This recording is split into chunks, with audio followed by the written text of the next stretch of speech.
సంవత్సరాల తరబడి ఎన్ని మందులు వాడినా మీ మోకాల నొప్పులు తగ్గట్లేదా? ప్రాణ పెయిన్ క్లినిక్ లో అత్యాధునిక చికిత్స. ప్రస్తుతం మనతో పాటు ఉన్నారు లోక్సత్తా అధినేత జయప్రకాష్ నారాయణ గారు. ఒకసారి కోల్కతా ఇష్యూపై సార్ అభిప్రాయం ఏంటో తెలుసుకుందాం. సార్ నమస్తే అండి. నమస్తే నిరుపమ. సార్ కోల్కతాలో జరిగినటువంటి ఆ ఇన్సిడెంట్ ఆఫ్ కోర్స్ మన దగ్గర కూడా చాలాసార్లు జరిగాయి అనుకోండి, బట్ ఇందులో అయితే అసలు ప్రభుత్వానికి సంబంధించిన వాళ్ళు ఉన్నారు, తర్వాత అక్కడ కాలేజీ ప్రిన్సిపలే స్వయంగా ఉన్నారు అనే వాస్తవాలు వింటుంటే ఇది కేవలం అత్యాచారం మాత్రమే కాదు, వెనకాల ఇంకా ఏదో జరుగుతోంది అని తీరా చూస్తేనేమో ముఖ్యమంత్రి స్వయంగా వచ్చి ధర్నాల్లో పాల్గొనటం, ఆ నిరసన చేయటం, ఏంటిదంతా అసలు ఏం అర్థం అవట్లేదు. నిరుపమ, ఇలాంటి సంఘటనలు మీరు అన్నట్టుగా అడపదడపు జరుగుతున్నాయి. ఇది కేవలం ఒక మహిళకు ఒకళ్ళు జరిగిన సంఘటన కాదు. మన దేశంలో దీనికి స్పందించని కుటుంబం ఉండదు, నాతో సహా. మనకు వెంటనే గుర్తుకొచ్చేది నా ఇంట్లో నా కూతురు ఉన్నది, కరెక్ట్ సార్, అంతే కదా. లేకపోతే నా చెల్లి ఉన్నది, లేకపోతే నా మేనకోడలు ఉన్నది, మా నీస్ ఉన్నది, లేకపోతే మా శ్రీమతి ఉన్నది. ఎవరికైనా జరగచ్చు. అది తలుచుకుంటేనే మనందరికీ కూడా భయం కలుగుతుంది. అందుకనే సమాజం ఎంత గట్టిగా ఎందుకు స్పందిస్తోంది అంటే మన కుటుంబానికి కూడా జరుగుతుందని చెప్పిన స్పృహ మనకున్నది. కాబట్టి దీన్ని రాజకీయాలకు అతీతంగా మనం ఆలోచించాలి. ఖచ్చితంగా. రెండోది, మీరు అన్నట్టుగా విచిత్రం ఏంటంటే మన వ్యవస్థలో ఎన్ని లోపాలున్నా కూడా రాష్ట్రంలో శాంతి భద్రతలను కాపాడే పూర్తి అధికారము, పూర్తి బాధ్యత రాష్ట్ర ప్రభుత్వానికి. Exactly sir. రాజ్యాంగం ప్రకారం జాతీయ స్థాయిలో ప్రభుత్వానికి కొన్ని బాధ్యతలు ఉంటాయి. లిస్ట్ 1 అంటారు 7వ షెడ్యూల్లో. రాష్ట్ర ప్రభుత్వాలు కొన్ని బాధ్యతలు ఉంటాయి, లిస్ట్ 2 అంటారు. ఉమ్మడిగా మరికొన్ని ఉంటాయి, లిస్ట్ 3 అంటారు. ఈ లిస్ట్ 2లో రాష్ట్రం బాధ్యతల్లో మొట్టమొదటి అంశం, మీరు రాజ్యాంగాన్ని చూస్తే 7వ షెడ్యూల్లో లిస్ట్ 2లో లా అండ్ ఆర్డర్, శాంతి భద్రతలు. పూర్తి అధికారం మీకు ఉంది. పోలీస్ యంత్రాంగం మీద పూర్తి అధికారం ఉంది. జైళ్ల మీద ఎవరికి పెత్తనం ఉండదు కానీ, మన కోర్టుల మీద ఎవరికి పెత్తనం ఉండదు కానీ కోర్టుల నిర్వహణ అంతా కూడా మీ బాధ్యతే. దానికి కావాల్సిన ఏర్పాట్లు కానీ, దానికి కావాల్సిన చట్టాలు చేయడం కానీ, ఇవన్నీ కూడా మీ బాధ్యతే. ఆ బాధ్యత నెరవేర్చకుండా ముఖ్యమంత్రి ప్రదర్శన దిగారని నేను కూడా విన్నాను. నాకు అర్థం కావట్లేదు అసలు. ఏం కోరి చేస్తున్నారు మీరు? ఏ నినాదం వేస్తున్నారు మీరు? అధికారం మీ చేతుల్లో ఉండి ప్రజలు మీకు బాధ్యత అప్పచెప్పి, రాజ్యాంగం మీకు ఆ బాధ్యత అప్పచెప్పి, మామూలు రోజుల్లో అలాగో మామూలుగా చట్టబద్ధ పాలన జరగటం లేదు. కనీసం ఈ వ్యవస్థలో ఇంత దారుణ సంఘటన జరిగినప్పుడైనా కూడా స్పందించకపోయినట్టయితే ప్రజల విశ్వాసం పూర్తిగా పోతుంది. ఇంకా అరాచకత్వం వస్తుంది. ఏమవుతుంది దానివల్ల? వేగంగా, సమర్థంగా న్యాయం అందుతుంది. ఇంత దారుణానికి పాల్పడిన వాళ్ళని గుర్తించి మన అమాయకుల్ని కాకుండా కఠినంగా శిక్షేస్తాము. ఇంత దారుణం అయితే ఉరిశిక్ష పడాలి. అత్యాచారం చేసి చంపన కూడా చంపితే, లేకపోతే సామూహిక మానభంగం చేస్తే నా దృష్టిలో ఉరిశిక్ష చాలా సాగుబైనటువంటిది. కానీ ఆ విశ్వాసం లేదు. ఇప్పుడు బ్రిటన్లో జూలై 29వ తారీఖున ఒక ఉన్మాది, ఒక 17 ఏళ్ల ఉన్మాది, మరి ఏ కారణంగా చేశాడో మనకు తెలియదు, వాడు 3 చిన్నారులను చంపేశాడు కత్తితో పొడిచి. 6 ఏళ్ల పిల్ల, 8 ఏళ్ల పిల్ల, 9 ఏళ్ల పిల్ల. సమాజం మొత్తం ఇప్పుడు మన దేశంలో లాగానే తీవ్రంగా స్పందించింది. అక్కడ ఏదో ముసల్మాన్లు ఆ పని చేశారు, కాంతిశీకులు, వాళ్ళ వల్ల అయిందన్న అపోహల్లో అబద్ధం తెలియక రైట్స్ అయినాయి. దేశం అంతా అలా కల్లోలాలు వచ్చినాయి. మనకు ఇప్పుడు మత కలహాలు వస్తుంది, అలా వచ్చినాయి. కానీ గొప్ప విషయం ఏంటంటే 15 రోజుల లోపల 100 మంది ఈ రైట్స్లో పాల్పంచుకుని అరెస్ట్ చేశారు. డజన్ల మందికి శిక్షలు వేశారు. ఇంత ఫాస్ట్గా 15 రోజుల్లో వాళ్ళని గుర్తించడం, నేరాలు రుజువు చేయటం, వాళ్ళు ఆస్తులు ధ్వంసం చేశారు, పోలీసు మీద రాళ్ళు వేశారని చెప్పను, వాళ్ళకి శిక్ష వేయటం అయిపోయింది. ఈ మధ్యన ఈ గొడవ జరుగుతున్న కాలంలో ఏదో వార్త నాకు కళ్ళబడింది, మీరు చూస్తుంటారు బహుశా. రాజస్థాన్లో ఒక 6-7గురికి చాలామంది ఆడపిల్లని అత్యాచారాలు చేశారు గతంలో అని చెప్పిన శిక్షలు పడ్డాయట ఇప్పుడు 32 ఏళ్ల తరువాత. కాబట్టి మొట్టమొదటిది కనీసం కొన్ని కీలకమైన అంశాలైన చట్టబద్ధ పాలన అన్ని రంగాల్లో ఉండాలి. మొత్తం అసలు చట్టం నేరానికి శిక్ష పడుతున్న భయము, ధైర్యము కలిగే పాటు వెంటనే చేయాలి. అన్నిట్లో చేయలేకపోయినా కనీసం ఇలాంటి సందర్భాల్లో అయినా కూడా వ్యవస్థలో నిష్పాక్షికంగా, నిజాయితీగా, సమర్థంగా, సాంకేతిక విజ్ఞానంతో శరవేగంగా న్యాయం అందుతుంది, శిక్ష పడుతుందని విశ్వాసం కలగాలి. అది లేకపోతే ఏమవుతుంది? జనం కసికొద్దీ కాల్చిపారేయమంటున్నారు. దిశ కేసులో ఏం జరిగింది? కాల్చిపారేశారు. వాళ్ళని కాల్చిపారేసినందుకు ఎవరికి బాధలేదు. కానీ సమస్య ఏంటంటే, మీరు నేరం రుజువు చేయకుండా కాల్చిపారేస్తే ఈవేళ నేరస్తుడికి శిక్ష పడి ఉండొచ్చు. రేపు పొద్దున ప్రజల నుంచి వచ్చిన ఒత్తిడి వల్ల ఎవడో ఒక అమాయకుని బట్టి కాల్చిపారేస్తారు, వాడే నేరం చేశారంటారు. అది పద్ధతి కాదు. ఆ రోజు మనకేదో కసి తీరొచ్చు. మీకు గుర్తుందో లేదో, ఒక 15 ఏళ్ల క్రితం 2007-8 ప్రాంతాల్లో వరంగల్లో 2 ఆడపిల్లల మీద యాసిడ్ పోశారు. అప్పుడు కూడా జరిగింది. ఇక్కడ ముఖ్యమంత్రి గారు పిలిచి బాగా కేకలేసరికి పోలీసులపై కాల్చిపారేశారు. సమాజం అంతా బాగుందన్నారు. ఆ కేసు శాటిలైట్ ఛానల్లో చేసింది నేను.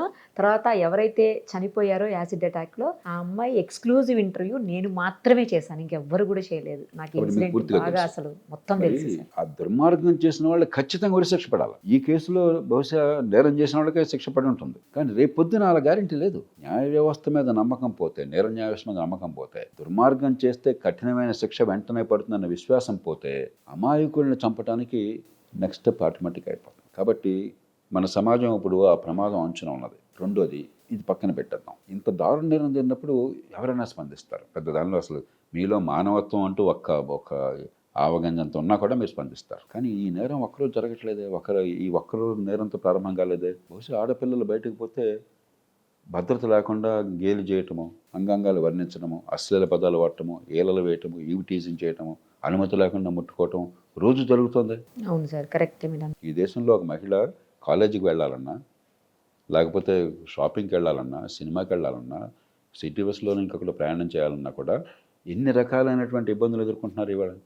అలవాటు పడిపోయి దానికి ఏదో డిఫెన్సెస్ వాళ్ళు తంటాలు పడి వాళ్ళు అమ్మయాని బతికేస్తున్నారు. ఎప్పుడైతే ఈ చిన్న చిన్న నేరాలు, ఈ థ్రెషోల్డ్ లోపల ఉండే నేరాలు మనం పట్టించుకోవట్లేదో, సమాజం ఓకే అంటుందో, వాళ్ళే పెద్ద నేరాలకు వెళ్ళిపోతున్నారు. సమాజంలో ఒక భద్రత ఉన్నది. ఆడపిల్లని గురించి అశ్లీలంగా మాట్లాడితే నీకు వెంటనే శిక్ష పడుతుంది, దేహశుద్ధి అవుతుంది, లేకపోతే 4 రోజులు జైల్లో ఉంటావు, లేదా 1000 రూపాయల పెనాల్టీ, తర్వాత నీ పేరు ప్రొబేషన్ లిస్టులో పెడతాం, నీ కాలేజీ సీటు పోతుంది, లేదా ఉద్యోగం రాకుండా పోతుంది. ఆ వాతావరణం ఉందనుకోండి, ముందు ఒక భద్రత వాతావరణం ఉంటుంది. అది లేకపోతే ఏమవుతుంది, బయట ప్రమాదం జరుగుతుందన్న భయంతో ఆడపిల్లలను రక్షిద్దామన్న ఉద్దేశంతోనే ఇక నువ్వు బయటకు వెళ్ళొద్దామా, ఎందుకు ఇది అవసరంగా ఇంట్లో ఉండిపో అని చెప్పంటే మళ్ళీ 100 ఏళ్ల క్రితంకి వెళ్ళిపోయాం మనం. ఆడపిల్లల స్వేచ్ఛను నాశనం చేసి భద్రత కలిగిస్తే బానిసత్వం అవుతుంది. కాబట్టి భద్రమైన వాతావరణం కావాలి. దానికి లోక్సత్తా అనే ఒక చట్టం తీసుకొచ్చింది, స్థానిక న్యాయాలయాల చట్టం అని చెప్పని. దానిలో మార్పులు చేర్పులు చేసి వేగంగా 3 రోజుల్లో 4 రోజుల్లో ఇలాంటి ఆకతాయాలను గుర్తించి వాళ్ళకి చిన్న శిక్ష వేయండి చాలు. జైలు కూడా అక్కర్లే అసలు. ఒక 10,000 వేయండి, 3 ఏళ్ళు ప్రొబేషన్లో పెట్టండి, రెండోసారి చేస్తే జైల్లో పెట్టండి, 1 నెల 2 నెలలు. సమాజం మొత్తానికి అర్థమయ్యేట్టు చేయండి. 3 రోజులు జరిగిపోవాలి. ఆ ప్రయత్నం దేశంలో జరుగుతుందా? జరగపోయేసరికి ఏమవుతుంది, ఈ పెద్ద నేరం వచ్చినప్పుడు మనం స్పందిస్తున్నాము. రోజు జరిగే చిన్న నేరాలు మహిళల మీద కేవలం లింగ వివక్ష కారణంగా అవమానించడం, భయపెట్టడము, భయభ్రాంతించడం, ఆ దారిని పోతే వాళ్ళు గుండాలు ఉంటారు మనకి. ఎందుకంటే ఈ పరిస్థితి తీసుకొస్తే మన సమాజం ఏమవుతుంది. కాబట్టి కేవలం ఇంత పెద్ద నేరాలకు స్పందించి హడావుడి చేయటం కాదు, మహిళలకి భద్రమైన వాతావరణం మన సమాజంలో అన్ని రంగాల్లో కల్పించడం ఎట్లా. అది లేకపోతే స్వేచ్ఛను కోల్పోయి మహిళలను బానిసం చేసిన వాళ్ళు అవుతాం. ఇది ప్రభుత్వం పాత్ర. ఈ 2. మరి ప్రజల సంగతి ఏంటండి, బొంబాయి నగరంలో 3-4 సార్లు నేను పత్రికల్లో చూశాను, లోకల్ ట్రైన్స్లో మహిళ మీద అత్యాచారం చేస్తుంటే 100 మంది ఆ ప్రయాణం చేసే వాళ్ళు కూడా మాకు చూడనట్టుగా తలకాయ చెప్పి వెళ్ళిపోయారట. అంటే ప్రతి మనిషికి ఒక పోలీసుని పెడతారా ఈ ప్రభుత్వమైనా? సాధ్యమా? మన కళ్ళెదురుగా తప్పు జరుగుతుంటే ఏమిరా అని చెప్పని గదమాయించే శక్తి లేదా మీకు? ఆపే శక్తి లేదా 10 మందికి? రేపొద్దున మళ్ళీ రోడ్ల మీదకి వచ్చి మనం హంగామా చేస్తామా? మా కళ్ళెదురుగా ఏ తల్లికి, ఏ పిల్లకి, ఆడపిల్లకి ఏ రకమైన అవమానం, అత్యాచారం దాకా వెళ్ళక్కర్లా, నేను ఊరుకోను, నేను స్పందిస్తాను, వాళ్ళందరూ బుద్ధి చెప్తాను చెప్పినటువంటి ఒక వాతావరణాన్ని క్రియేట్ చేయాలి. ఒక నాగరిక సమాజం అయినట్టయితే నాకెందుకు, వాళ్ళు ఎవరో పిల్ల కదా అని చెప్పి అనుకుంటే ఎంత తప్పది, రేపొద్దున మీ పిల్ల అవుతుంది. కాబట్టి మన సమాజం కూడా అంతర్ముఖం కావాలి. 4వది, ఈ నేరాలు చేసే వాళ్ళు ఎక్కడి నుంచి వచ్చారండి? మనలోంచి, సమాజంలోంచి. వీళ్ళు ఎక్కడో మార్స్ నుంచి దిగి వేరే గ్రహం నుంచి రాలేదు కదా, మరి వాళ్ళని పెంచింది మనమే కదా. మన సమాజం ఏం చేస్తున్నాం, ఓ పక్కన ఆడపిల్లలుగా స్వేచ్ఛ అంటున్నాం, మరో పక్కన ఇంట్లో పళ్ళెలు కడిగేది ఆడపిల్లలు, వంట చేసేది ఆడపిల్లలు, భోజనం వడ్డించేది ఆడపిల్లలు, భోజనం అయ్యే కంచం మళ్ళీ కడిగేది ఆడపిల్లలు. మగపిల్లాడు ఏమన్నా చేయబోతే నీకెందుకు నా మగపిల్లాడు కదా, వాడేమనుకుంటున్నాడు, ఇది నాకు ఎంటైటిల్మెంట్ అనుకుంటున్నాడు.